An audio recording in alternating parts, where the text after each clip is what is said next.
Esto es Teoría del Poder. En el siglo XI se marca en Europa la culminación del feudalismo, con su característico ordenamiento jerárquico procedente del ejercicio de la propiedad territorial, en el cual los propietarios de la tierra, unidos en un encadenamiento de relaciones de señoreaje y vasallaje, que dan lugar a la conformación de rangos infranqueables, superiores e inferiores, revelan el poderío político y económico de cada estrato señorial. En el sistema feudal existe una directa correspondencia entre la propiedad territorial y el poder político, que se traduce en la realidad, en el hecho que cada propietario ejerce el poder en mayor o menor grado sobre los vasallos y habitantes de su señorío, que en lo referente a los siervos trabajadores de la tierra constituye una verdadera opresión. Esto es, el conflicto entre el poder temporal y el poder espiritual durante la Edad Media en el pensamiento político. Veamos.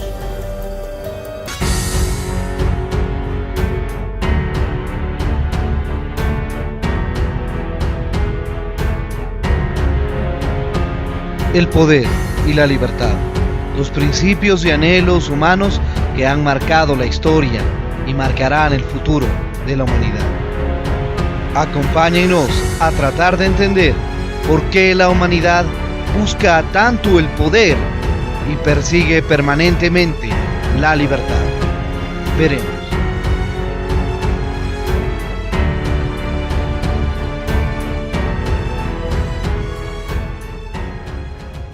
El Estado-Iglesia en la Edad Media, las concepciones de la patrística medieval, que divulgaron los dogmas religiosos afirmando la tendencia de convertirlos no solamente en las leyes que rigen la existencia de todas las cosas del universo, sino también en las normas que deben regir indiscutiblemente la sociedad, fundamentaron en el aspecto político la tentativa de dar vigor a la conformación definitiva de un Estado-Iglesia. La teoría de las dos espadas fue el punto de partida. En esa época se concibió la sociedad solamente como sociedad cristiana, en la que estaban incluidas todas las personas y que por disposición divina era bicéfala. Tenía dos cabezas, que eran el Papa y el Emperador. Dos autoridades que eran la autoridad espiritual de los sacerdotes y la autoridad temporal de los reyes, y de las jerarquías de magistrados que eran los magistrados laicos y los clérigos. Sin embargo, esta dualidad no implicaba el concepto de aquella época una división de la sociedad en dos cuerpos distintos, porque tanto el Papa como el Emperador, los sacerdotes y los reyes, el clero y los seglares, todos estaban inevitablemente al servicio de Dios. No existía como consecuencia una delimitación clara entre el Estado y la Iglesia, y todos los hombres estaban forzosamente incluidos en ambas instituciones. Por eso es que en la práctica no hubo separación de ambas entidades. Hubo un Estado-Iglesia que mezclaba los poderes, las autoridades y hasta los súbditos, todo lo cual era también producto de los hechos. Hubo papas que ejercieron el poder temporal en Roma en los días de su decadencia. Además, posteriormente, los dignatarios de la Iglesia figuraron entre los dignatarios temporales con la facultad de declarar y promulgar leyes. Muchos fueron consejeros y ministros de la corona, y por último los obispos podían reprender en lo moral a los reyes y recibirles el juramento de investidura, el cual, como todo lo moral, caía dentro de la jurisdicción moral de los sacerdotes. Por otra parte, era evidente que los emperadores llegaron a considerar como súbditos suyos tanto a laicos como a clérigos, y ejercieron control sobre el papado desde sus orígenes, haciendo valer su influencia para evitar los escándalos históricos de la época de la degeneración pontificial. Tentativa de supremacía eclesiástica.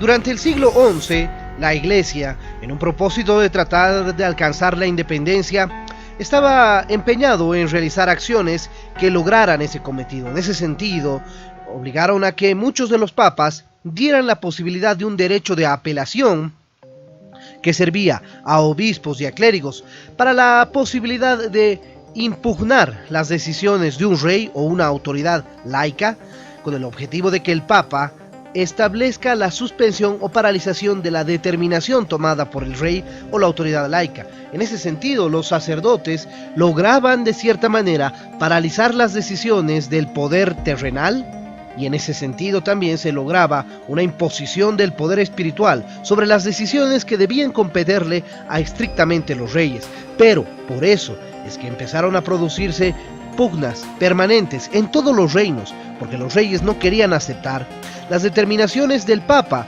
que se ponía en superioridad frente a ellos mismos. las herejías medievales. Por estas circunstancias típicas de la Edad Media, hubo un tiempo en que la Iglesia realmente impulsaba toda la actividad del Estado y, por consiguiente, regía el ordenamiento normativo de la sociedad feudal, afirmando y consolidando las tremendas desigualdades de la época, la imposición del derecho de la fuerza, la sumisión de los vasallos y la opresión de las grandes masas de siervos campesinos. El régimen feudal engendró profundos descontentos en el seno de la sociedad sojuzgada, pero así como los dogmas y los principios religiosos cubrían con su propia cobertura ideológica la realidad de las desigualdades y de las injusticias, fermentaron en la entraña de estos hechos. También las vías de la protesta y el descontento se abrieron en el campo de la ideología religiosa. De allí precisamente la multiplicaron en una serie de herejías que prosperaron entre las capas pobres y humildes, principalmente a partir del siglo XI. Una de las principales herejías fue la de los albigenses, surgida en la ciudad francesa de Albi, repudiaba la propiedad privada, alzándose contra los señores feudales, seglares y clérigos. Negaba la jerarquía clerical de la Iglesia, se oponía al servicio militar en todo derramamiento de sangre y la pena de muerte. Afirmaba que la Iglesia se había hundido por la corrupción de sus vicios y que el Papa no era el representante de Dios, sino un Satanás en el infierno. Otra herejía fue la de los valdenses, por su autor Pedro de Valda, que rechazaba la autoridad del Estado y negaba los dogmas de la Iglesia, predicando la humildad y el arrepentimiento contra los albigenses y los valdenses. Los papas de la época organizaron cruzadas de exterminio por cuanto consideraban como propagandistas de las desviaciones peligrosamente realizadas en contra de la Iglesia. En el siglo XII, un monje llamado Arnaldo de Brescia produjo grandes agitaciones populares que acabaron en un levantamiento de Roma, proponiendo el retorno de las costumbres de la primitiva comunidad cristiana a la humildad de los apóstoles, para lo cual había que despojar al Papa de todo su poder secular. Arnaldo de Brescia, que también se hizo peligroso, fue víctima de una traición del emperador Federico Barbarroja y murió condenado en la hoguera. La cuestión de las investiduras. La tendencia eclesiástica en sentido de afirmar definitivamente la supremacía del poder espiritual sobre el poder temporal para convertir a la sociedad cristiana en un estado-iglesia conservador del régimen feudal intacto, desembocó durante el papado del monje Hildebrando llamado Gregorio VII en la querella de las investiduras.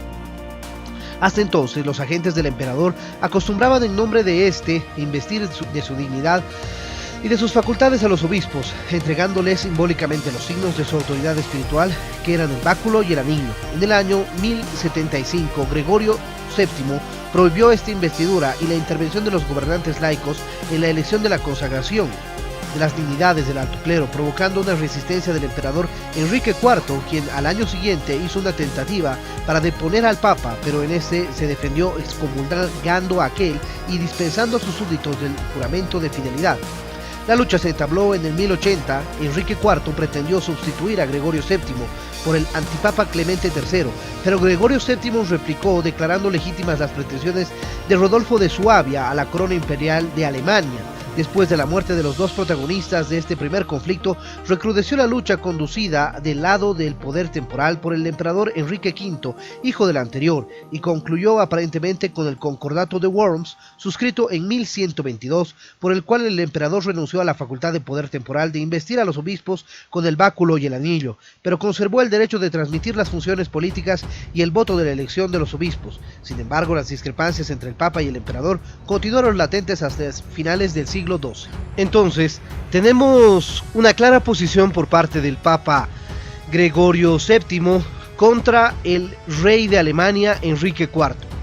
Gregorio VII pretendía que no tenga ningún poder el rey de designar a los obispos. Eso era una atribución exclusiva del Papa, y el Papa era el único que podía definir este tipo de decisiones, y por eso hablaba de la simonía, que fue la tradición que algunos reyes realizaron de la venta de cargos eclesiásticos con el propósito de beneficiarse económicamente y militarmente. Pero el rey Enrique IV decía que este tipo de labores eran exclusivas del poder terrenal.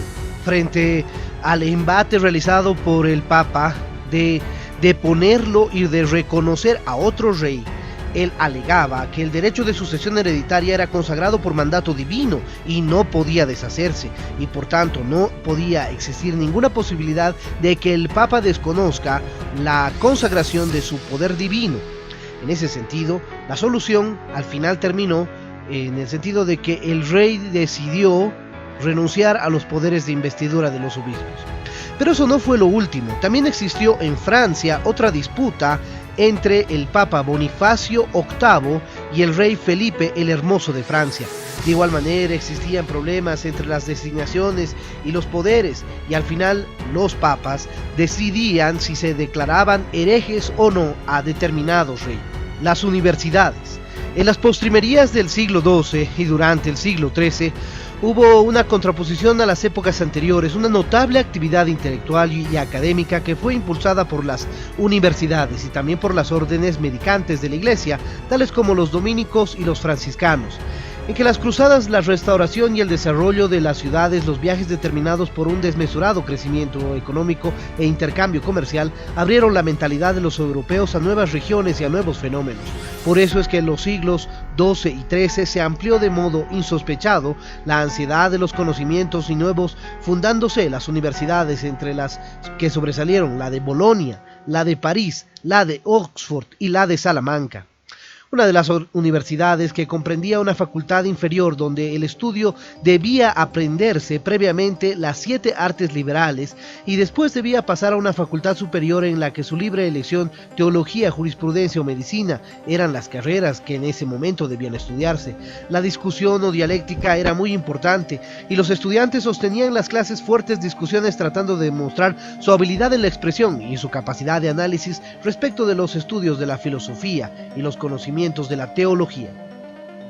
La ilustración nacida de las universidades, como ya las hemos mencionado, tuvieron un importante valor, especialmente en Bolonia, París y Oxford, porque ahí se realizaron obras de traducción de muchas obras de la época greco-romana, lo que sirvió para poder recuperar el conocimiento de estas épocas y de estas culturas y civilizaciones, que ayudó al desarrollo de la ciencia más allá de la simple teología.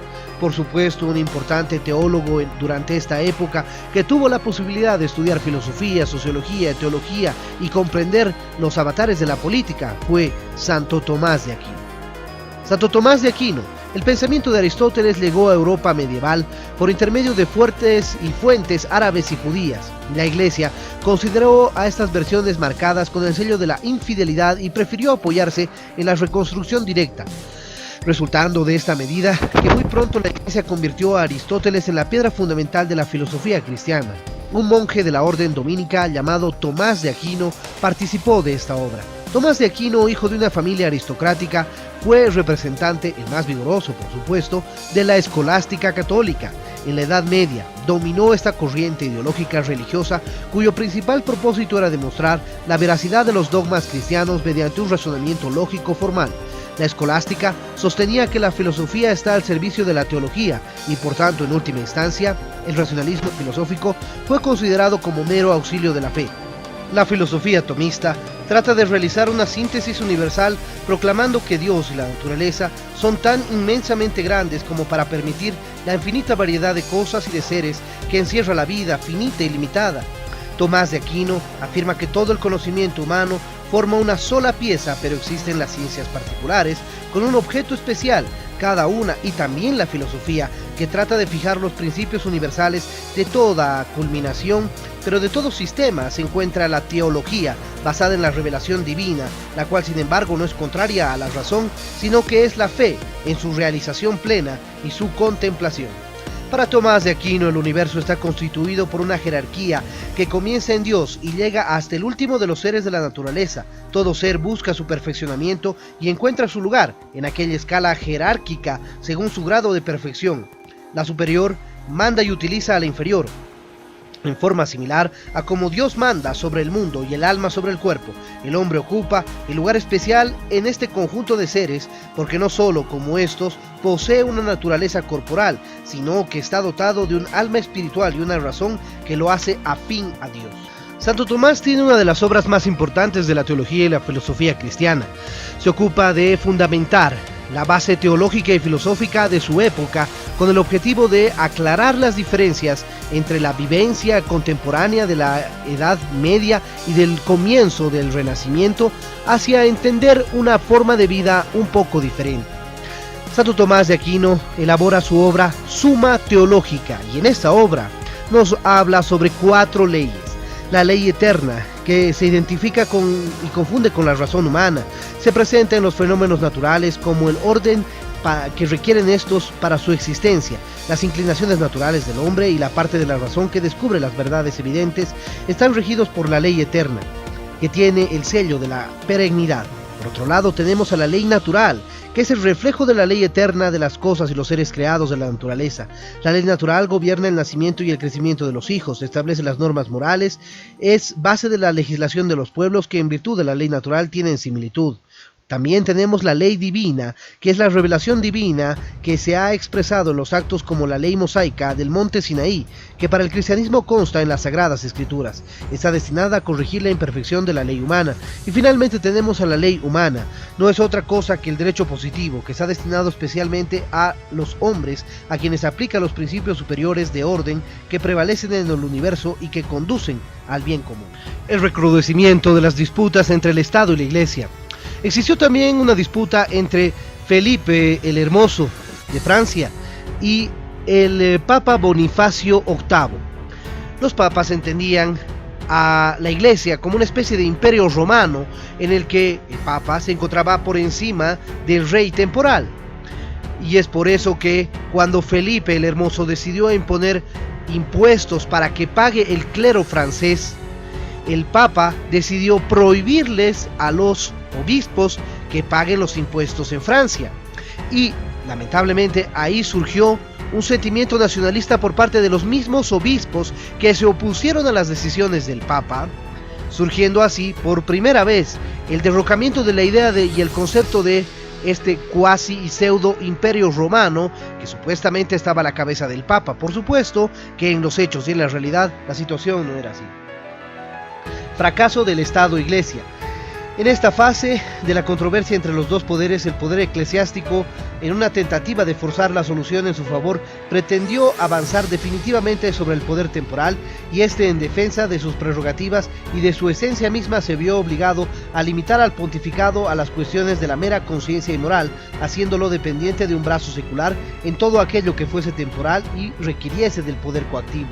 Como consecuencia, el poder temporal pasó vigorosamente a la ofensiva, y el resultado fue que en la tendencia del Estado-Iglesia, en el cual el papel dirigente y decisivo sobre el gobierno de la comunidad debía tenerlo la Iglesia, fracasó por completo. La teoría conciliar. La cuestión del poder absoluto del Papa no se limitó a los ámbitos de la Iglesia, sino que se extendió por toda la sociedad cristiana europea. La reforma de la Iglesia en su cabeza y en sus miembros era una aspiración no solamente de los clérigos, sino también del pueblo. De ahí que hubiese surgido con calor la idea de democratizar el gobierno pontificio, dando preeminencia a los concilios. La reforma conciliar fue expresada por un numeroso partido de los concilios de Constanza en 1414 al 18 y Basilea en 1431 al 49, pero quienes lo sostuvieron temían tomar contacto con el pueblo y repudiaron a Wycliffe y Hus, habiendo sido este último precisamente condenado a la hoguera por el concilio de Constanza. La teoría conciliar admitía que la Iglesia es una sociedad perfecta y por tanto completa. Consecuentemente debe poseer todos los poderes necesarios para asegurar no solamente su permanencia, sino su gobierno ordenado y justo para extirpar los abusos y degeneraciones que pudieran surgir de su desarrollo. Además, su poder espiritual no es atributo solamente de la jerarquía, sino que corresponde a todo el cuerpo de la Iglesia, incluyendo a los fieles, y dentro de la cual el Papa y los dignatarios del clero no son sino órganos por medio de los cuales actúa aquel cuerpo o sociedad. Sobre este concepto obró decisivamente la antigua creencia de que un pueblo y una comunidad tienen la facultad inherente de su condición de tales para crear su propio derecho y establecer sus gobernantes, distinguiéndose la tiranía del gobierno legítimo, en que éste se basa esencialmente en el consentimiento colectivo para cualquier norma o sistema de normas, a fin de que éstas tengan fuerza obligatoria, o sistema de la Iglesia. Así, esta es recién, de acuerdo a tal concepto, la fuente de su propio derecho, y el Papa y la jerarquía eclesiástica no son sino sus órganos y servidores que están limitados en la autoridad de la ley divina y natural y por otros órganos del cuerpo eclesiástico como el concilio. En consecuencia, el Papa debía someter sus decretales a la consulta y aprobación de un órgano representativo que es el concilio para que pudiesen ser aceptadas por la Iglesia y no se hicieran así tratando de usurpar la función del concilio, podía ser depuesto justamente. La teoría conciliar se fundamentaba en la creencia de que el concilio podía corregir los abusos del gobierno papal y se trataba entonces de someter el poder absoluto del Papa a la autoridad del concilio, pero las exposiciones de la teoría evitando respaldar su acción con el apoyo del pueblo debilitaron de antemano su movimiento y la teoría conciliar fue incapaz de reformar la Iglesia ni modificar su forma de gobierno. El Papa fue restaurado en todo su absolutismo y el concilio se le subordinó de tal forma que no pudiese existir sin el consentimiento del Papa, necesitando los decretos conciliares de la conformación del pontífice. Sin embargo, la teoría conciliar del siglo XV, a pesar de su timidez y su derrota, tuvo importancia en la historia del pensamiento político porque preparó y maduró los argumentos de una futura gran contribución entre el gobierno absoluto de carácter autocrático y el gobierno constitucional de carácter democrático, fundamentando los principios de la obediencia pasiva de los súbditos de un Estado y su monarca y su derecho de resistencia a los gobernantes tiránicos. Bueno, ese fue el video por hoy. Si les pareció interesante, no se olviden dejarle me gusta. De igual manera, suscríbanse al canal y activen la campanita para poder recibir nuestras notificaciones.